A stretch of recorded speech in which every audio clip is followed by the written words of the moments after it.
Hello friends, আজকে চলে আসলাম একটা নতুন কাজ নিয়ে। এটা একটা পেপার ক্রাফটের কাজ। আমার স্টুডেন্টের ওয়ার্ক এডুকেশনের একটা প্রজেক্ট ছিল, তো সেটাই করে দিচ্ছিলাম আমার কাছে আঁকা শেখে। তো তোমরা যদি কেউ আমার কাছে আঁকা শিখতে চাও তাহলে অবশ্যই কমেন্টসে জানিও। আমি শুধু আঁকা নয়, আঁকার সাথে সাথে এরকম বিভিন্ন ধরনের ক্রাফটের কাজও শিখিয়ে থাকি।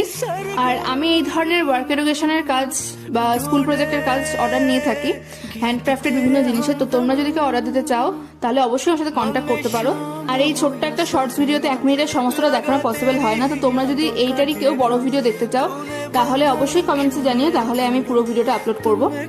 আর আজকের কাজটা কথা বলতে বলতে কমপ্লিট হয়ে গেছে। তো আমি একটু নিজস্বতা রেখে একটা ফ্লাওয়ার বাস্কেট বানানোর চেষ্টা করেছি, কিছুটা সাইকেলের মতন দেখতে। তো তোমাদের আমার কাজটা কেমন লাগলো সেটা কিন্তু কমেন্টসে জানাতে একদম ভুলো না। আর ভালো লাগলে বেশি বেশি করে শেয়ার করো, লাইক করো। যারা চ্যানেলটাকে এখনো সাবস্ক্রাইব করোনি অবশ্যই সাবস্ক্রাইব করে দিও। আর তোমরা আর কিরকম কি ভিডিও দেখতে চাও সেটাও অবশ্যই কমেন্টসে জানিও। দেখা হবে নেক্সট কোনো ভিডিওতে। ততক্ষণের জন্য টাটা।